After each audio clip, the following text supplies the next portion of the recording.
Hey, friend, welcome to Your Enneagram Coach, the podcast. I'm Beth McCord, your Enneagram Coach.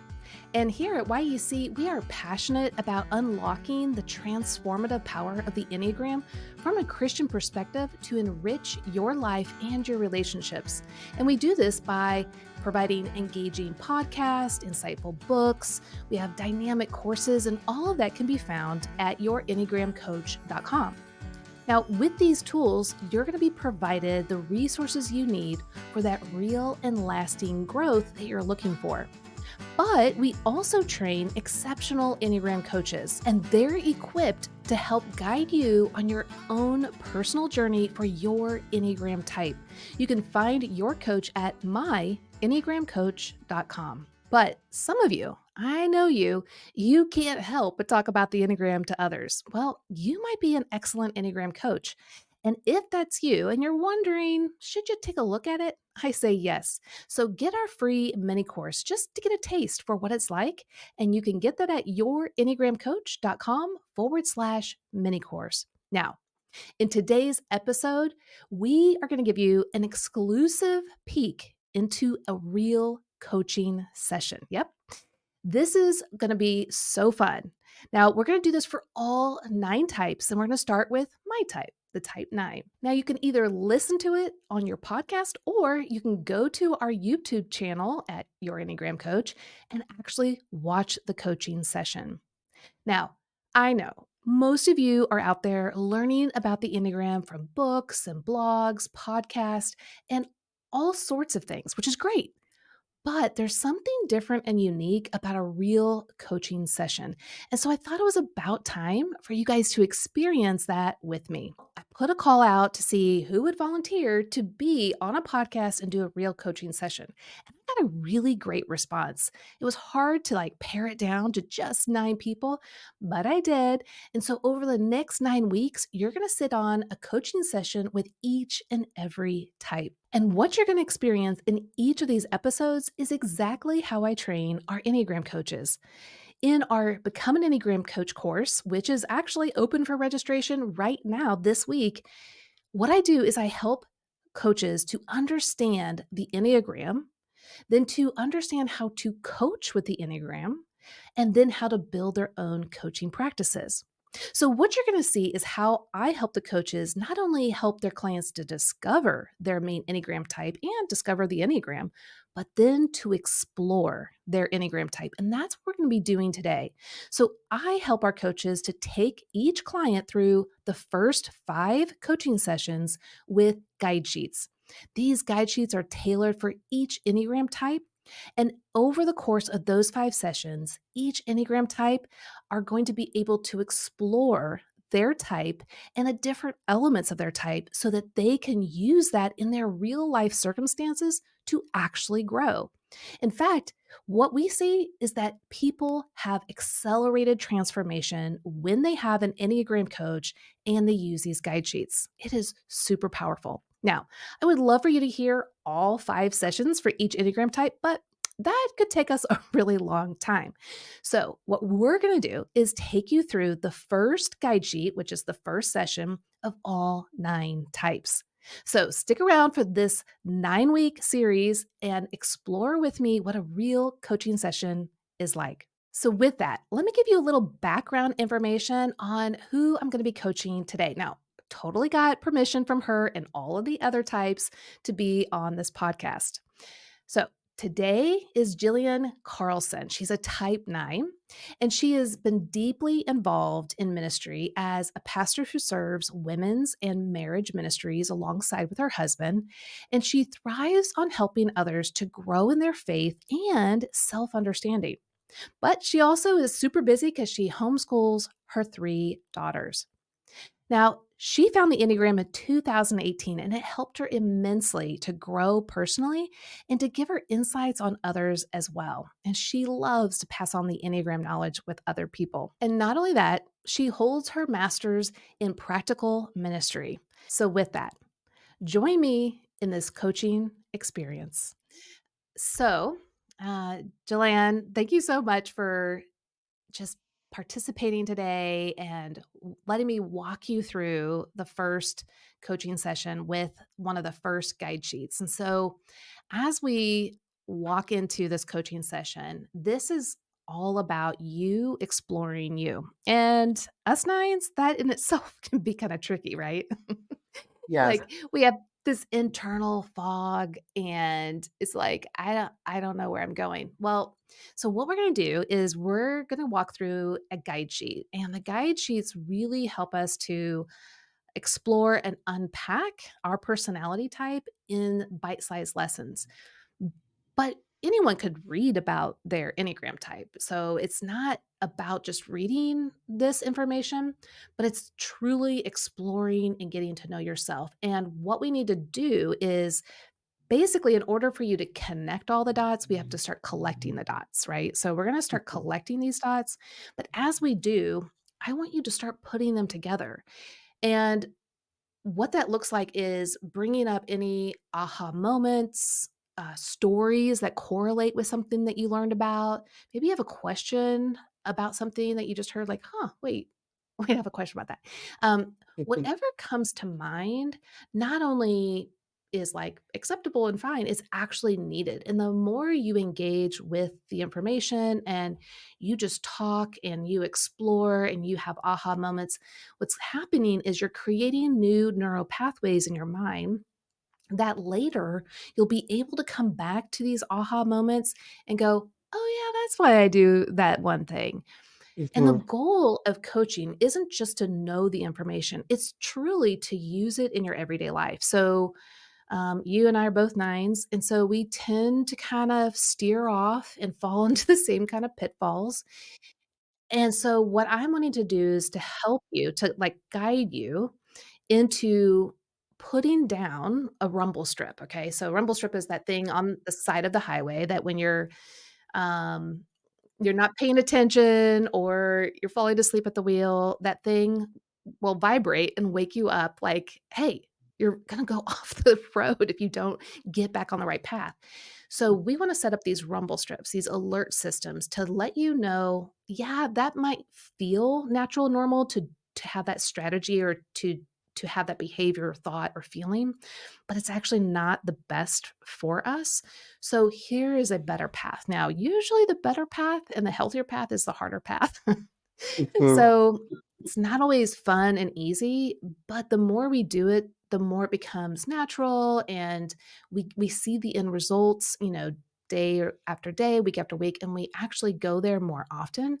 And so we're going to explore again a little bit more of who you are and why you do what you do, but then also set up those rumble strips. So the more you can have aha moments and start to engage with the material as, oh, yeah, I used to do that, but now I can see if I were to have done this, that would have been better. And when I say this, a lot of people think they'll think of what other types might do, or maybe what a book said to do, or a pastor said to do.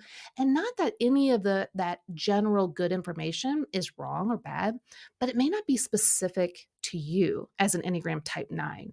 And so a lot of times we put expectations on ourselves, or we let others put expectations or goals or demands or standards that really aren't a good fit for our personality type. So as a coach, I'm going to help you like unpack some of your story, some of your insights, some of your struggles. But the whole point is to find that healthiest path for you as a type 9. Does that sound good? Mhm. Yes. Okay. So, what we're going to do is we're going to go through these guide sheets. And now, do you want to read the material or would you like me to read? I can read it. Okay, great. So I'm going to Will put do. the first part up. And so what I want you to do, so the first part is just 5 simple words and it kind of goes from healthy to less healthy, but which one or ones grab your attention and why? So you can go ahead and read those. Okay. The peaceful mediator, thoughtful, reassuring, receptive, accommodating, and resigned. Um, I I guess one thing that stands out to me is reassuring. I love Mm, that word. I love being able to see myself that way as somebody that is reassuring, and I can see those those times in my life when I am that person. I think that's mm. pretty natural and easy for me to do. And but as I read those, I also like that resigned. I can also see how when I get into the middle of maybe like a confrontation or like with my or just um, argument with my husband or something like that. A lot of times, rather than you- wanting to push through that, I'm just like, fine, we don't have to do it. We don't have to worry about that. Just never mind. And I've never really focused on that word, but those are the things that I thought of when I reread that. Yeah, no, I love that, and those are great words, and again, I'm gonna resonate a lot with you because I'm a type 9 as well, so, but reassuring, I think that's a really great word and the resign for us to kinda hold on to as we go through the guide sheet because obviously those stood out the most for you. Mhm. And then as we go through this particular guide sheet, is there something currently in your life that you would like us to further unpack, explore, to get insights on? Or is there something, someplace or something that you're stuck on that you'd like me to know about? Mhm. Yeah, one of the things that I really feel like I'm struggling with right now is I get to this spot in life where I feel like God, is directing me in a certain way. I feel like I'm pushing open doors for a certain path and I'm excited about it. And then I feel like it's not even this conscious thing that I do, but like subconsciously, I just become overwhelmed. I start to question, like, am I really the best person to do this? What am I thinking? Why would somebody use me? Mm, And I don't and I just subconsciously even I really feel like it's a subconscious thing. Like I stop. I'll just stop like right in the middle of whatever it mm, is that I'm pursuing.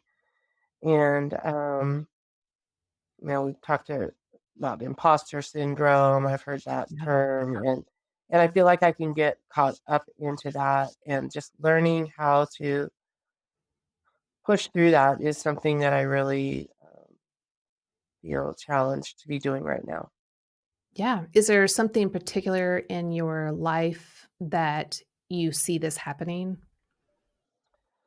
Um, well, I mean, one really good example is I have been doing a podcast with my daughter and one of my daughter's friends, and we recorded 2 seasons. We've since put out the 1st season, and, I mean, it's all recorded, and I have 2 sessions that I literally just have not put out there, and Yeah. I think I just started overthinking it, and it wasn't an intentional, I don't wanna put that out there. It was like Mhm. I kept forgetting about it. I literally kept keep forgetting about Yeah. it, and, I even have the material, so it seems silly. Yeah. Well, that will be a great example to kind of explore this kind of conundrum or issue that you keep getting stuck on as we look through and explore your type. So let's kind of keep that just, in the back of our mind as we go through the guide sheet. So what we're going to look at now on the front side of the guide sheet is the core motivations. And the core motivations are literally the driving force behind why you think, feel, and behave in particular ways as a type 9. So it's really the lens that you see, interpret, and then react to life circumstances or relationships. And so you have a core fear. This is what you're trying to prevent from happening. You have a core desire, the thing that you feel will fully satisfy you. You have a core weakness. This is your Achilles heel, your stumbling block. This is the thing that is constantly tripping you up all the time. And then you have a core longing. This is the message your heart longs to hear and experience. So for you as a 9, the core fear is being in conflict, tension, having any kind of discord with people, being shut out, overlooked, and losing connection with others. And then I'll go through all of them. And then I wanna Mhm. see how you can thread these through even that example, because I think by Mhm. threading it through the example, it will all come to life like, "Oh my gosh, I could totally see this." Mhm. Okay, so then the core desire of the 9 is to have inner stability and peace of mind.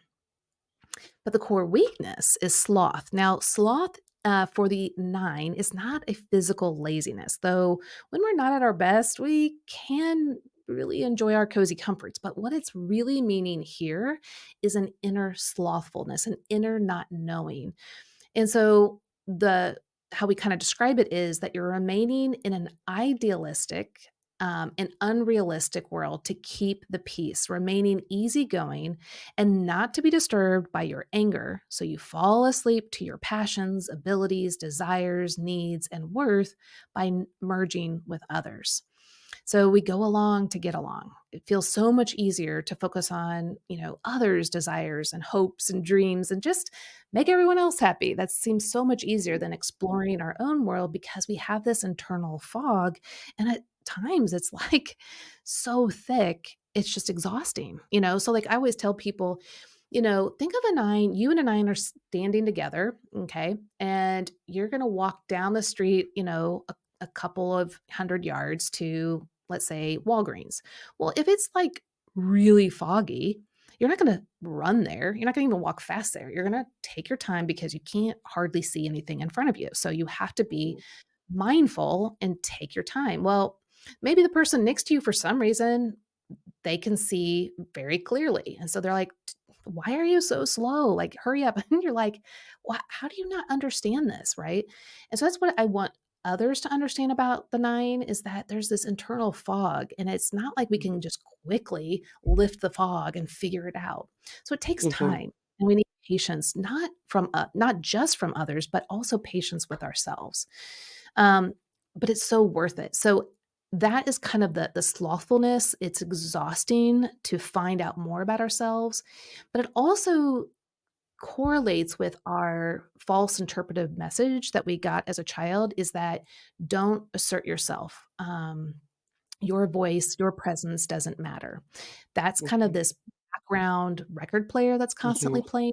If we believe in that false message, even for a moment, well, of course, we're going to kind of shut it all down and allow that fog to get really thick and just, not focus on what we need. We're just going to focus on what everyone else needs because then we can hopefully create that inner stability and peaceful and harmonious connection with others. So that's kind of in a gist, those three.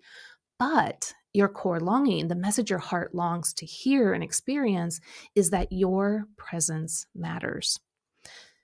Mhm. So, with those, what really stood out and popped up for you the most? Like, what got your heart kind of really like, oh my Mhm. gosh, that just hits so close to home?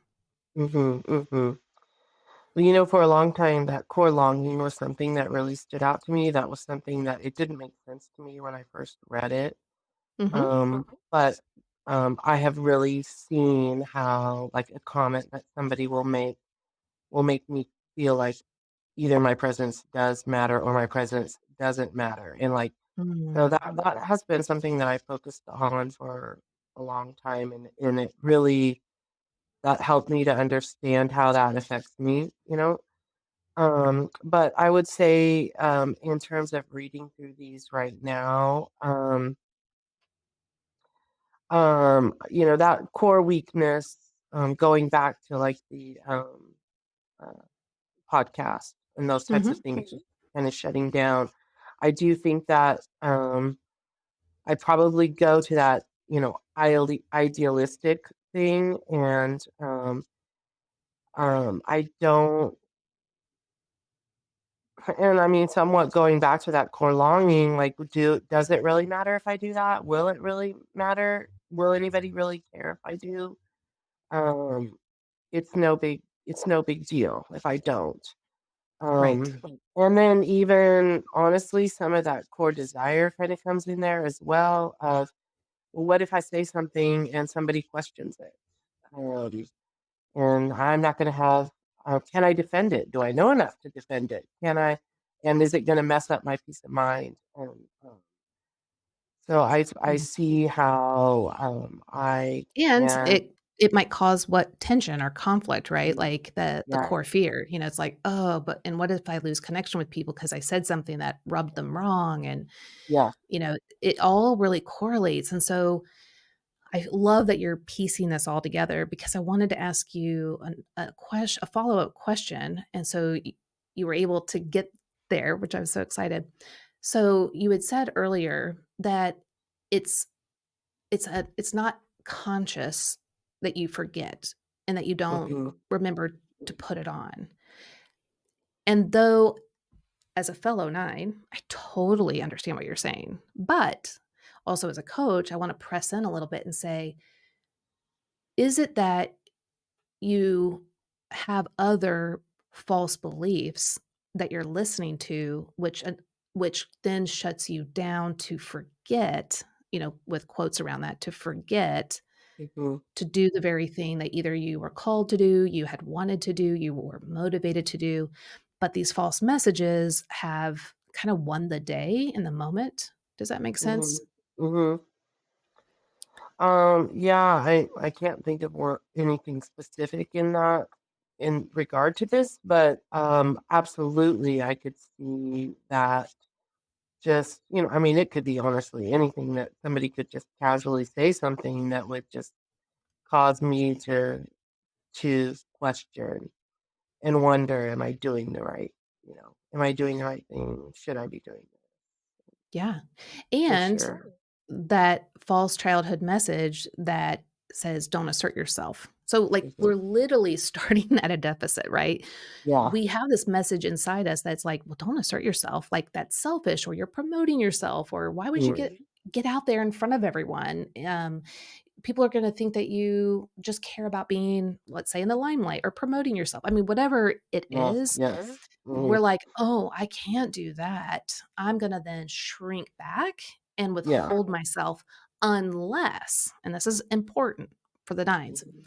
in our minds, we're thinking, "Unless someone sees a quality, a gift, a Mhm. talent, and they say, 'Hey, we want you to assert yourself. We need this from you.'" Yes, Then the nine's like, absolutely. "Oh, sure, You all gotta, day, every yeah. day," right? Absolutely. Yeah. Absolutely, yeah. One of my best friends is an 8, Uh-huh. and she there's so many things that I have talked about that I wouldn't have done in life if it were not for her saying, "Do you wanna do this? I think you could do this." And, yeah, I definitely I do so much better when I feel like I have somebody cheering me on, Yeah. saying, "You can do this." Just I mean, honestly, just that saying, "You can do this," makes me think, "Yeah, you're right, I can do this." Yeah. And we'll get on to the rest of the other guide sheet, and we'll kind of pull all of this together. But I wanna go back to those 2 words that stood out to you the most, and that was reassuring and resigned. And when we think about, let's say, the podcast, because you had been motivated, I mean, you were so motivated, you guys got it all done, it's there. Mhm, And I wonder if possibly the false messages of, "Well, I shouldn't assert myself. Who am I? Like, will anyone care? What does it matter?" I don't see anyone like saying, "Hey, Jilann, you should put that podcast out again." And so I'm kind of testing the waters to see if anyone's going to draw me out. And if they don't, all right, I'll just kind of hide in the background. mhm, So that's the resigned part. But mhm, what you're saying is the reassuring, even if it's just small, it can light a match and really ignite the passion within you again to actually move forward. Is that right? mhm, mhm, for sure. So here's the question. You are naturally really gifted and love to reassure others. Is that right? Mhm, What about to yourself? mhm, mhm. Do you do that I much don't for think I'm yourself? very good to that to myself. I don't And believe I mean, myself, I guess. I don't believe my reassurance to myself. yeah. Why is that?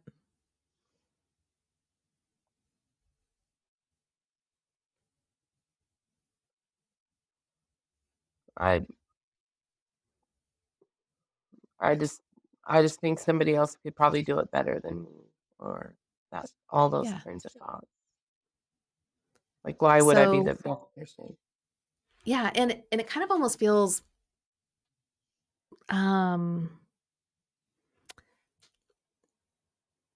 like it would be more true if someone else said it. Would that be right? Mhm. Yeah. Mhm. So I'm just going to pause on that and we'll kind of swing back to the reassuring part, but just keep all that we've kind of talked about so far kind of in the back of your mind. And we're going to go into the next part of the guide sheet. And this is going to unpack more of an overview of your type. And so why don't you go ahead and read the first maybe 3 paragraphs. And then we'll pause and see if anything really stood out from those. And then we'll read the last 3 paragraphs. Does that sound good? Okay. Yeah. You are easygoing, non-judgmental, and patient. You long for harmony with others and in your environment. Able to see all points of view, you are a natural peacemaker and agent of reconciliation who brings a sense of calm and empathy wherever you go. Seemingly relaxed on the outside, you struggle internally in a world rife with conflicts that threaten the comfort you crave. Believing it is your responsibility to ensure that people experience peace, respect, and are heard, you withdraw or numb your feelings, dreams, and desires. You go along to get along, to avoid the internal or external conflicts you feel. When trying to satisfy your longing for harmony, connection, and comfort apart from Christ, you can become conflict avoidant, indecisive, passive, quickly overwhelmed, and numb to your life. So, what stood out the most from that? And then also, how does it correlate with the struggle with the podcast? Mhm. Um, I I do see myself. I mean, honestly, I've had people talk about me being a peacemaker that don't know anything about the Enneagram. Yeah. That I've had it like years, for years and years before I ever even knew any of this kind of stuff. So I know that that's a part of who I am, and I think as I've gotten older, my kids are out of my house. It's just me and my husband, and so I have to focus on myself a lot more now. Uh-huh. I am. I mean, not in a weird way. You know what I mean?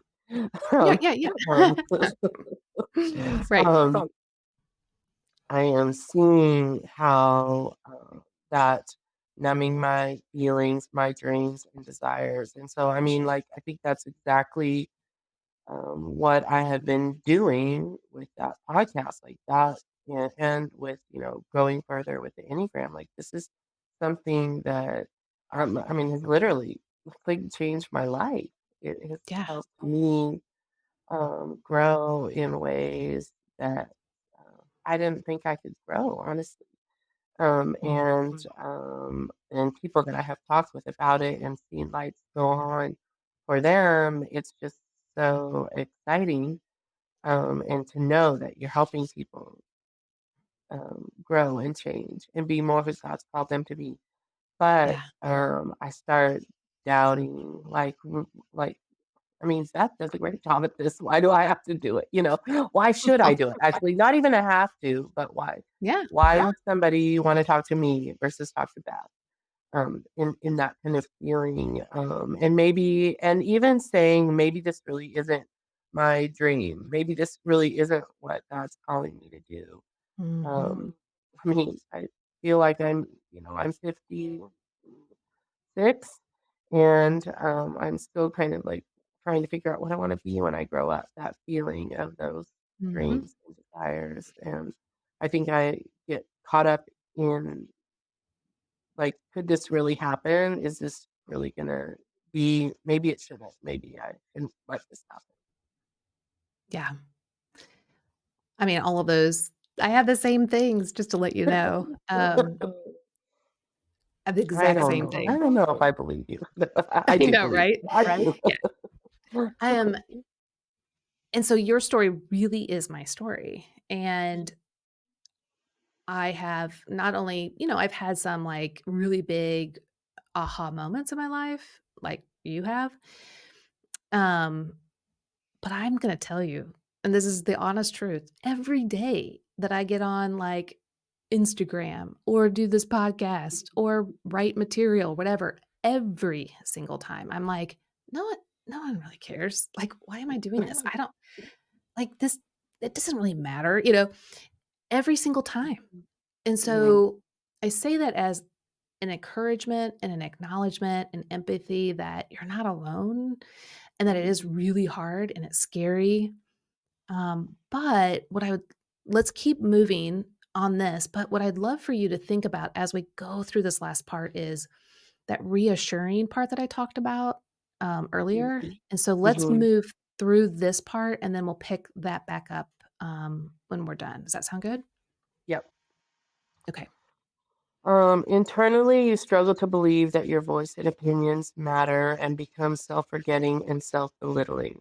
Focusing too much on others, you lose your identity, merging with the thoughts, feelings, and agendas of others to achieve a false harmony.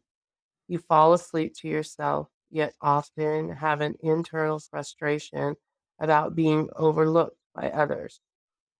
You attempt for harmony Your attempt for harmony eventually backfires when the people around you get frustrated by your passivity, stubbornness, unwillingness to be bothered, emotional unavailability, and passive aggressive responses. What, This results us? I don't like that paragraph. Yeah, exactly. Results in the conflict you desperately want to avoid. However, when your heart is in line with the gospel, you come awake to your convictions, feelings, and passions. You believe that you matter and can make a difference in this world. Realizing that true peace comes from entering into conflict, not avoiding it, you genuinely engage with people in your own life. You bridge differences, bring people together, and achieve true harmony. Mm, so, Okay, so what we've seen in this little segment is that whole belief system.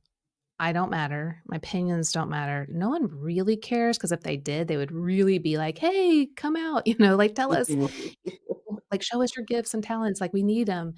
And so because we don't think people are doing that, or at least to the degree that we would then move forward, we hide.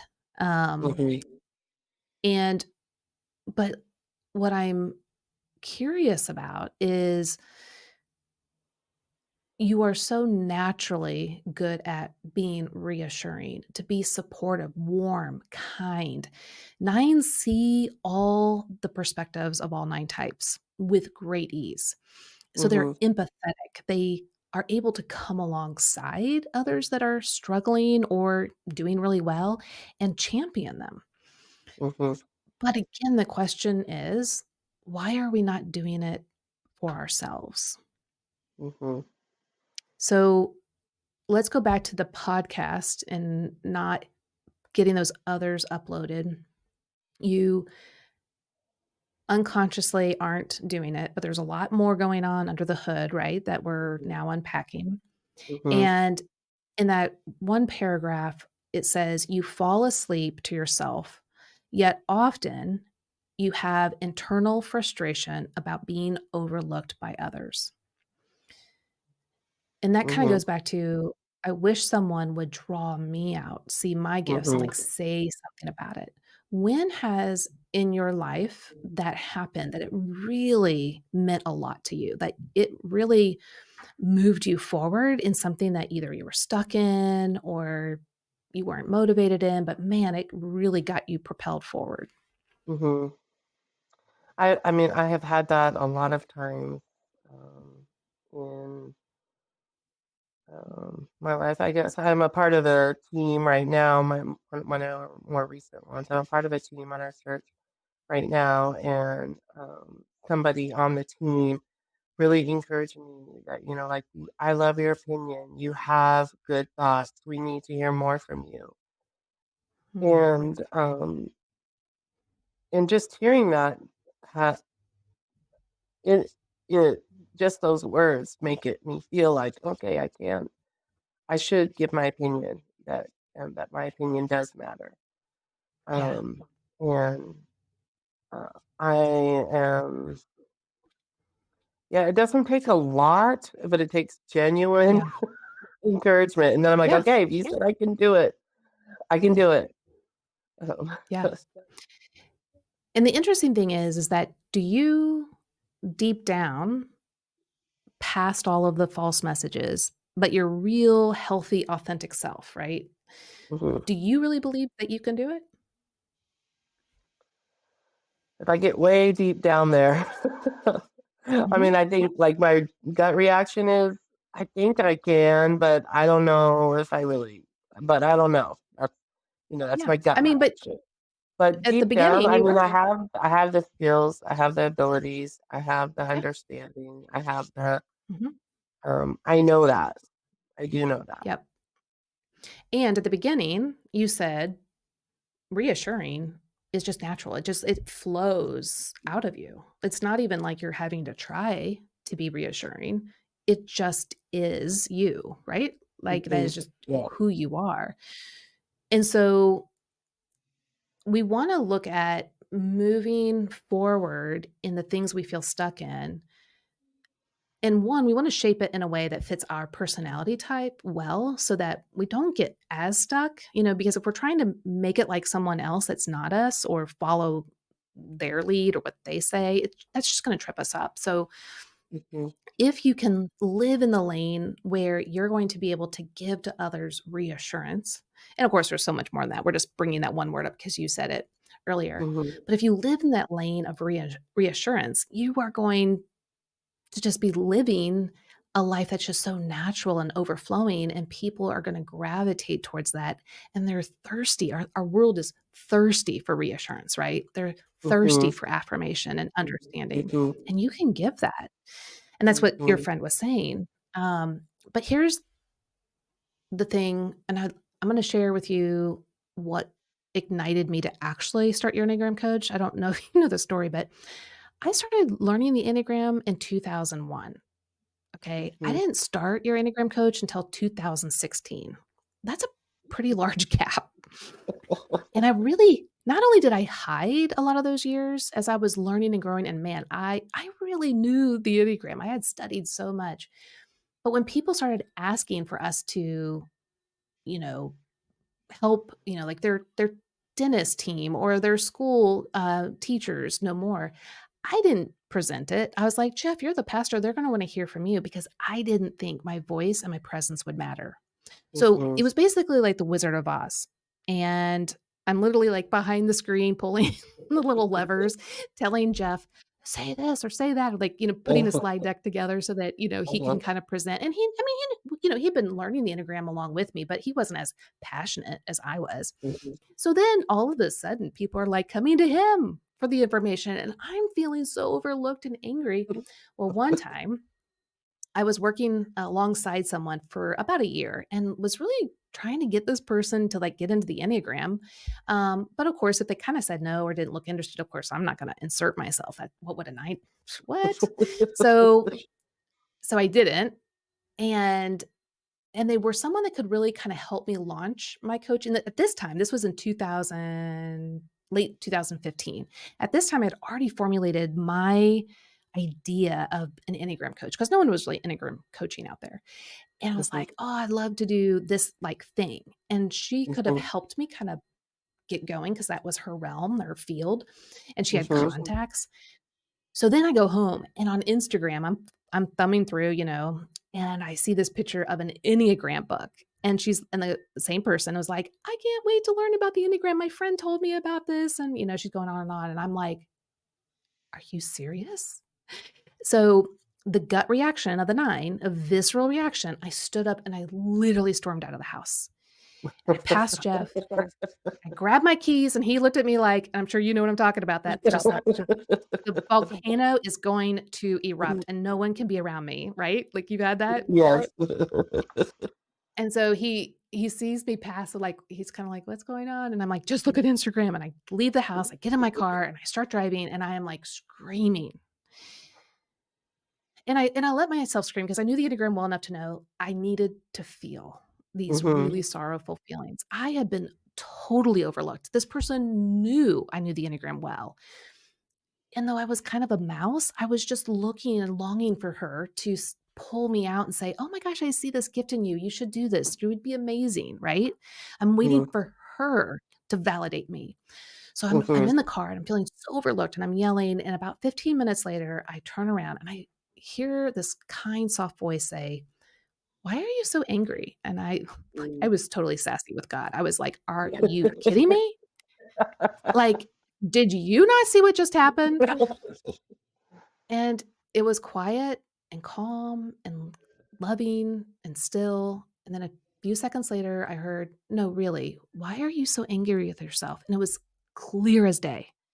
Inside Mhm. me, I heard, "I am angry at myself because I overlook myself, and what I permit, I Mhm. promote." Mhm. And I knew in that moment that if I had a choice. I had a choice.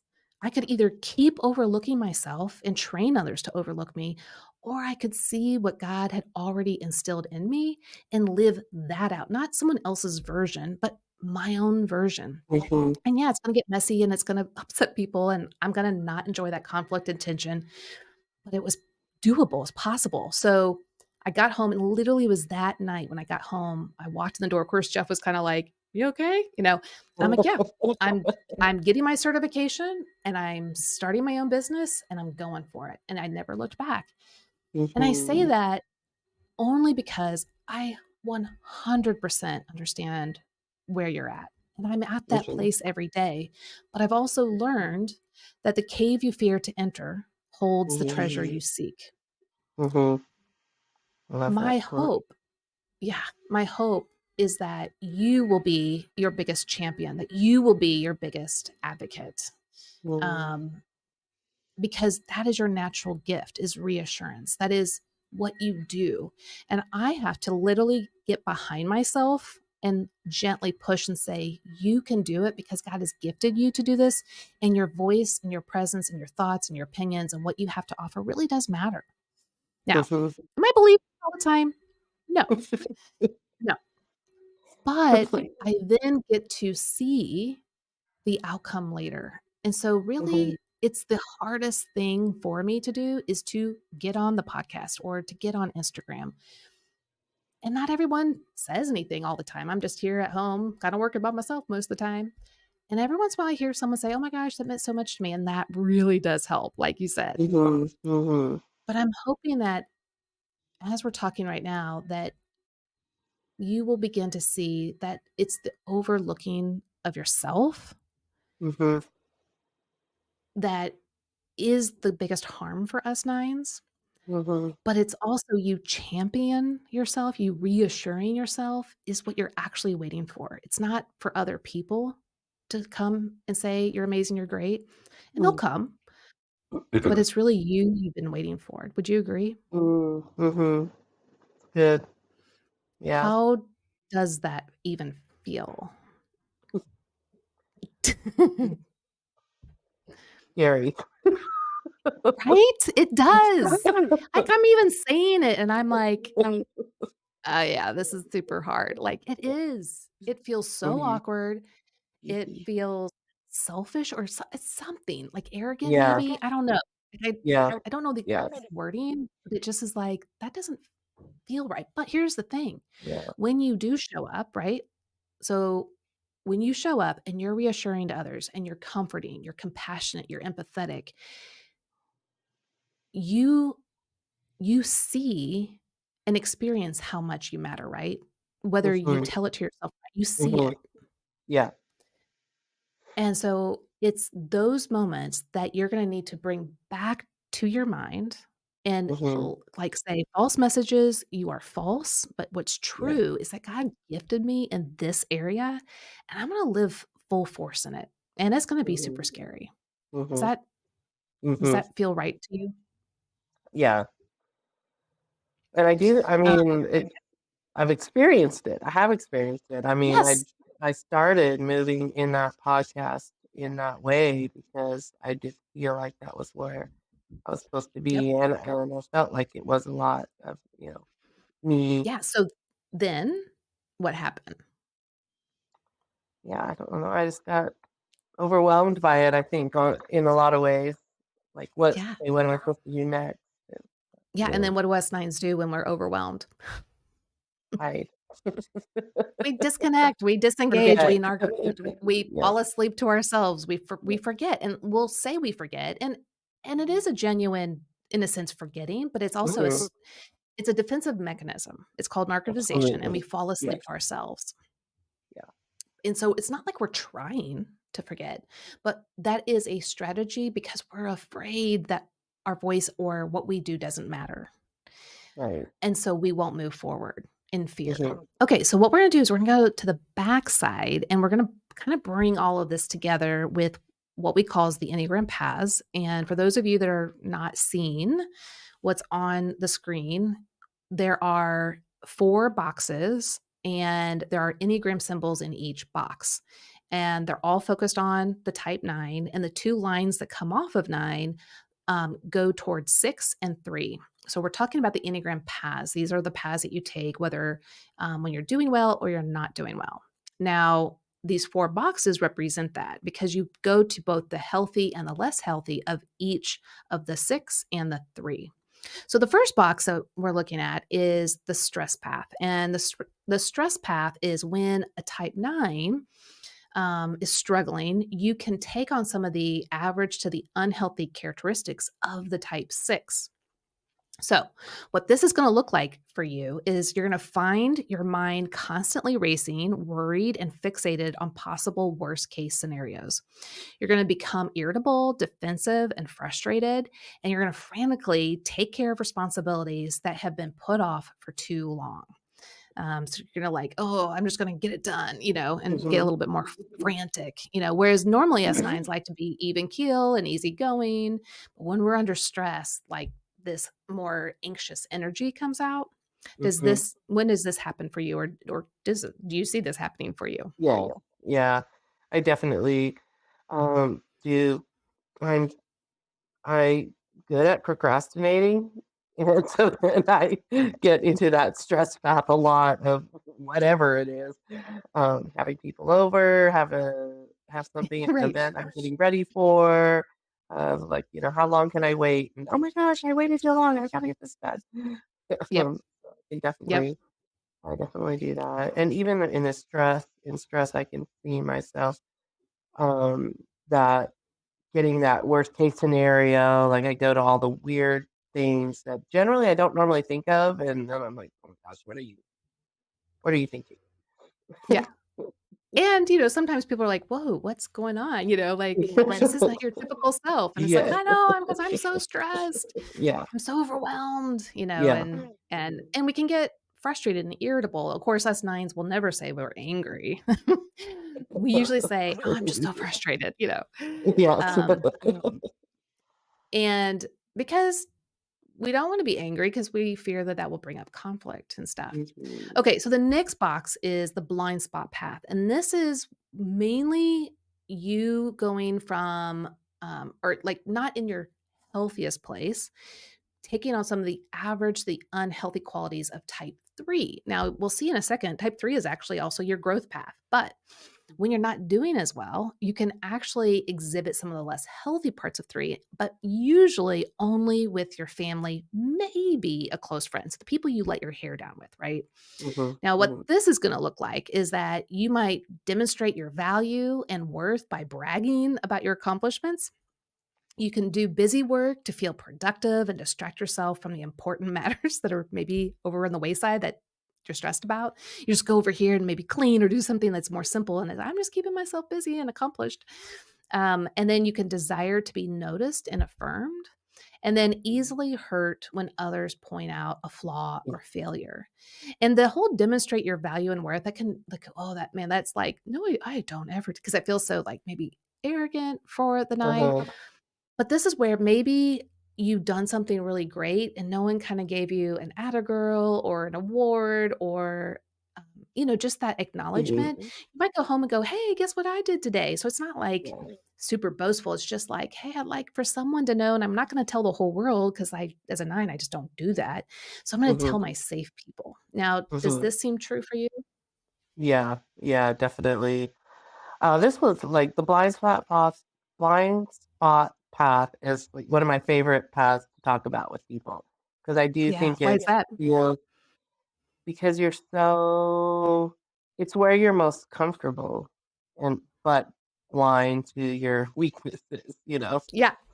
Yeah. And around the people that you're most comfortable with and stuff. So I think it was such a helpful um learning about that. But yeah, absolutely.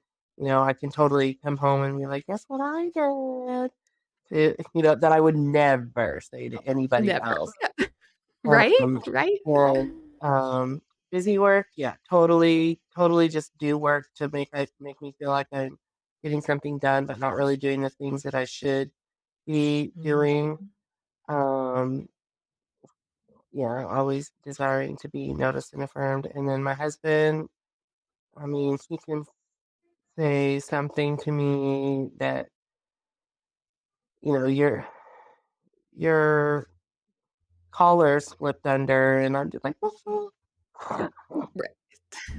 down over it, Exactly. you know. I'm and And he's just probably trying to help, like yeah, but he's a 5 and he's not very tactful sometimes. yeah, So it's sometimes the way he says it, but generally the thing that he's saying is like, why is this upsetting me? right. Just But the yeah, 3 really fears being exposed, it's all about their image, and so that 3 part of your heart is coming up yeah, and is like, "Oh my I gosh," hate it. like Yeah, it yeah, really. yeah, He can bring that out of me like nobody else. yeah. Oh, I totally get it. Okay, so the thing about the blind spot path is that there are elements and things in it that could be good because the growth path that we'll talk about now is you going to the healthy high side of type 3. And so your 3 part of you is amazing, but it's really hard to grow. And so usually this blind spot path is kind of the less healthy, less helpful way of expressing that 3 part of your heart. But if we're willing to go um, to the places that's hard, like growth, you'll actually see the good consequences that come from that. So for you as a type 9 going to the healthy part of 3, you're going to take time to discover your desires, passions, and then invest in yourself through self-development, and then you're going to set up goals and actually accomplish those goals. Mhm, 3s are incredible by setting up a goal that they can achieve. Mind you, mhm, they're not just gonna set mhm, up goals that they're not gonna be able to achieve. So you're something you can achieve, and then they work back from that, setting up like, "Okay, well, this is how I'm gonna get it accomplished." And so mhm, you'll become more like that. Again, you're still 9, 9 reigns supreme, but this part is gonna influence you and mhm, with your passions and your gifts and your talents. But you're going to confidently show up to life, assert yourself, and bless others with your full presence. This is a place where you're like, I, in my gut and in my mind and in my heart, know that God created me for a reason and with a great purpose. And I'm going to live that out. I can't be everything to everyone, which of mhm. course nines kind of think we should, and we try. But I'm gonna be me, and that's where you have to learn more about yourself as a 9, and again, you have to get through that fog, it Mhm, takes some time, be patient and kind, but man, it's so worth it when 9s yeah, show up, mhm, and then you're gonna speak up more, and you're gonna share your thoughts and your insights, you're gonna assert yourself, and when in your life have you seen that, part mhm. show up, and what was the feeling and the outcome of it? Um, well, I mean, like starting the podcast, honestly, this was like okay, I have 3. I have access to this. I can do this and kind of set Yes. goals and things to get me going on there. So a lot of that was a part of that. Seeing that 3 within me and being willing to show up confidently, and know that, I have done the things that I need to do. I know what I'm talking about. And then I think just honestly, as I have gotten older, and I am a lot more and more confident. I am a lot more willing to speak up and share my knowledge and insights. Um, Yeah. I definitely think I have to know I'm in the right space for that. I'm not Mhm. super willing to just share my thoughts and insights if I think I'm Sure. going to come up against a wall, or if you want to get into an argument with me, I'm not going to share very much with you because I don't want to Yeah. get in an argument with you. Right, right. And I think that's totally fine unless it's actually needed, right? Like Yeah, if, yeah. someone but I think us 9s, maybe not all the time, but especially if we lean into our 8, we will show up for those that are being marginalized or Hmm. harmed. Hmm. It can really ignite a lot in us to and we will still be very 9-ish, but, um and so I think it's again, we don't have to be all things to all Right. people, but how can you assert your presence and your voice because it will matter and it does matter. Now, Hmm. here's the thing. So we have the growth path. Now we have one more box, and this is the 9 moving to the highest, healthiest part of 6. Hmm. Now, again, you're still a 9. Those core motivations reign supreme, but the 6 influences you. So now you're kind of at a healthy 9 space. You're also have brought in your healthy 3. Well, now you can kind of move into this really healthy 6 spot. And this is going to look where you're going to become more hardworking, responsible, and you're going to have follow through. You're going to boldly assert yourself and your abilities and benefit others. And then you're going to demonstrate courage by stepping out of your comfort zone into unfamiliar areas and pushing through adversity or difficulties. So let's take these last two boxes and really dissect the podcast, right? It totally Yeah. I hope that you're kinda seeing as we've Hmm. kinda wrapped up this whole guide sheet that you can see how whether though you didn't know or understand why you couldn't just do the podcast, like, why can't you just it's there, it's ready, I just have to push play. But underneath all of that is the message, my presence doesn't matter, my voice doesn't matter, who really cares? Is it gonna matter? Because no one else is saying, "Hey, where's your podcast?" Like, put it out there, right? Hmm. And so you just kind of like, well, no, just forget it. It's too much. It's overwhelming. So that's the sloth. That's the not knowing yourself. That's the I'm going to focus on others and not me. Right now, here you are. You've got the growth path and the converging path, and you've experienced them both before.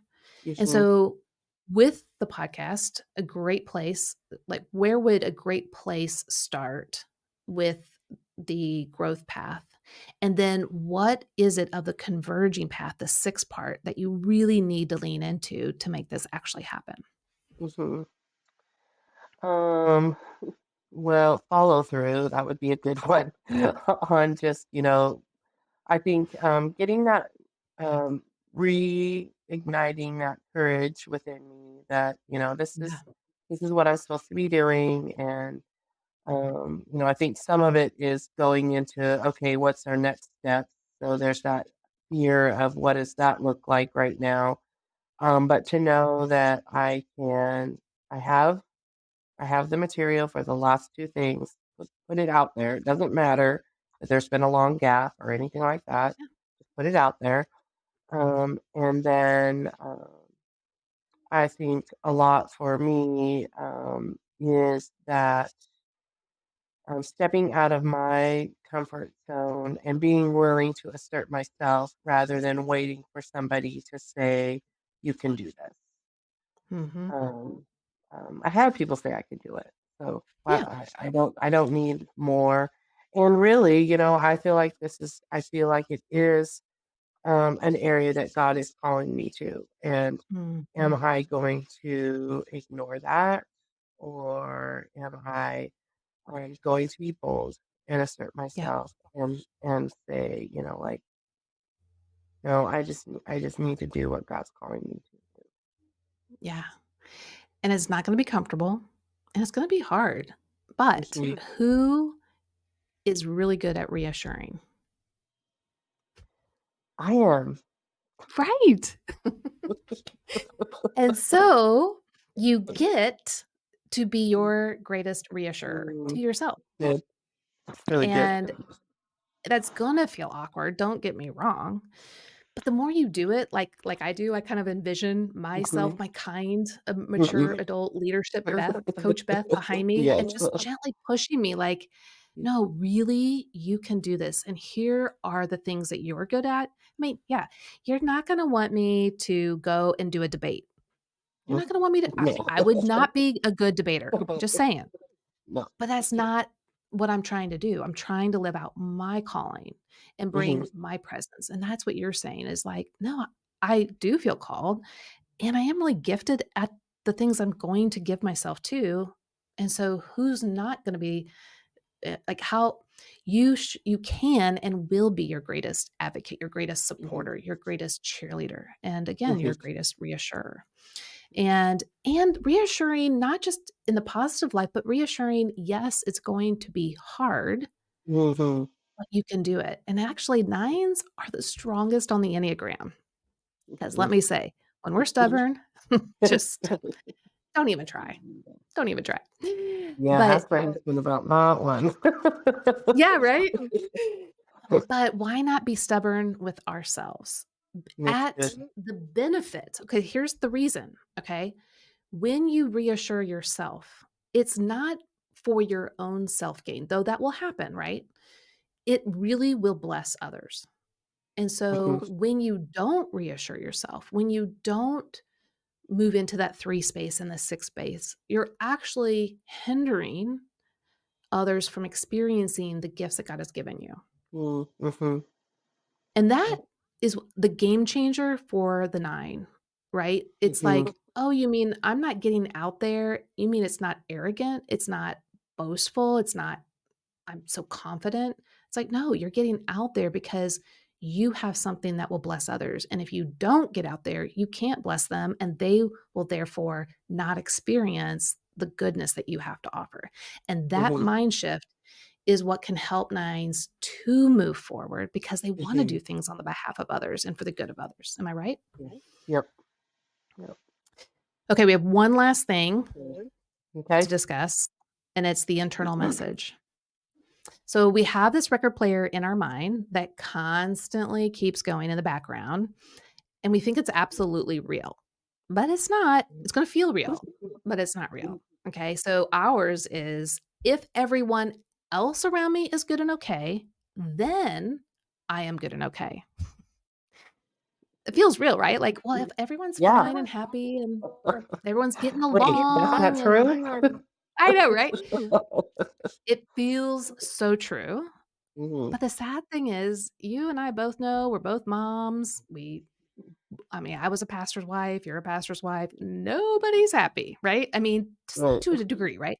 No one's Right. okay. Everyone's suffering. There's always things happening. People are Mhm. disgruntled, they're whining, they're complaining, they're whatever. Mhm. Then that means us nines can never be okay. And that's really sad. And so I bring this up because as you move forward in this new hard path of going to the three and the six with the healthy nine intact, there are going to be moments that you do hit the publish the podcast or release the podcast, and someone might not agree with what you said. And then it's Mhm. like, uh oh, someone's not okay. I guess I got to shut it down. Or I guess I can't be happy with what I produced, or I'm going to Mhm. have to change myself to accommodate to that person. Well, then we would be change when we do, unfortunately, change and accommodate all over the Mhm. place. And then we lose ourselves in the process. Mhm. And that in turn keeps us from blessing others once again. Mhm. When do you see this statement, if everyone else around me is good and okay, then I can be good and okay? Where does that show up the most in your life? Hmm. Probably in my probably one of the most prominent ones I would say would be with family. Mhm. As my kids have, are older and moved moved out of my house, when everybody's coming back together, um, Mhm. just trying to make sure everyone's happy, um, and good. That can be challenging. That's probably one good place when I see it more now. Um, and I mean, definitely in church life, I can, Yeah. want everybody to be happy. Um, I Yeah. just want. It's a noble idea and effort, right? But how will we ever know if people are truly happy, satisfied? And Mhm, how is it that our well-being is so dependent on others' so-called happiness, mhm, um, when that's ultimately not in our control, you know? yeah, And so mhm, as nines, we're just gonna have to be very mindful that we are not God. mhm, Surprise, right? Not yep, God. Um, we can't make everyone happy, but we can have joy in life. It doesn't mean we'll mhm, always be happy or we're always good and okay, but we can have joy even when yeah, there isn't harmony or there isn't peace or there isn't good connection. That's gonna be hard, but there can even be joy in the midst of hardship and sorrow. So I'm hoping that as move forward from this coaching session, the biggest thing I'm hoping is that whenever you start to feel the need to resign, whenever you feel the need to make sure everyone else is good and okay, whenever you feel that your voice and presence doesn't matter, those are your rumble strips. And before mhm, you actually fall into that common pitfall, that you mhm, would hear the rumble strip and go, "You know what? That's not true." And what's mhm, true is that my voice and presence do matter, that you are your reassurer, that you help mhm, yourself with the truth that God gives you, that what He has instilled in you, how He's created you, really, really does matter. mhm, And then live that out. And what you'll see is the ripple effect in the lives of others. And it will just be contagious and you'll keep doing it again and mhm. again and again. Now, don't get me wrong, we keep falling into these common pitfalls, but God's not surprised. In fact, He Yeah, came to rescue us and to set yeah, us free. And so we can Jesus. own it, acknowledge it, and know that He's going to help us to keep growing. Mhm. Has this experience through the guide sheet been helpful for you? Yes, yeah, it's been really helpful. I'm excited to apply that reassuring stuff to myself. Yeah. I just want Okay. to be So helpful. since you have my email, um, I would love to hear when you do post the podcast Okay. and also what it's like to start reassuring yourself. Maybe like in a week, what it's like, and maybe in a couple weeks, like, what is it like to reassure you? Like, hey, it feels really awkward at first, but Mhm, then it's like, wait, I'm just reassuring myself with the very things God is reassuring me with. And so I mhm. just love to hear like a follow up, with how you're doing and, how I can spur you on as well, if that's okay. Yes, I love that. Thanks. Great. Well, you have a lot of wonderful qualities, and I'm really excited to see you move forward because n- nines can be some of the most fabulous people, Enneagram coaches. The problem is we don't always show up. And the world really Mhm, needs us to show up right now mhm, because the world's really struggling and suffering. They need the peace and the calmness, the tenderness. And so I hope that you know that and that you reassure yourself enough that you get out there. But it's mhm, been an absolute joy having you here today. Thank you for joining mhm. us. Thanks. It was my pleasure. Thanks so much for having me. Well, I hope you guys had such an amazing time listening in on a real coaching session. I'm so thankful that she allowed us to listen in and to really hear what it's like to be coached, but experience such amazing growth. Now, I'm eager for you guys to get your own coach and have these aha experiences for yourself. And in fact, Jilann Carlson, she is a certified Enneagram coach with us. You can find her or any of our other certified coaches at myenneagramcoach.com. Now, what I also want you guys to know is that when you go through the coaching sessions, you're going to be able to bring your life experiences, your struggles, where you feel stuck, but then to get the clarity and the insights you need, not what someone else needs, but what you need, all from a Christian perspective and the Enneagram. Again, you can find your coach at myenneagramcoach.com. Now, again, like I said earlier, I know a lot of you love to share the Enneagram. You can't help it. Well, you would be a perfect Enneagram coach. And our registration is open right now for Become an Enneagram Coach this week. So please join us there at yourenneagramcoach.com/BEC. If you want to just dip your toes in and see what it's like, we have a free mini course at yourenneagramcoach.com/mini course. Well, join us next week as we explore once again a real coaching experience, but this time with a type 8. And as always, remember that the Enneagram reveals your need for Jesus, not your need to work harder, because it's the gospel that transforms us. Thanks for joining me, and I'll see you next time.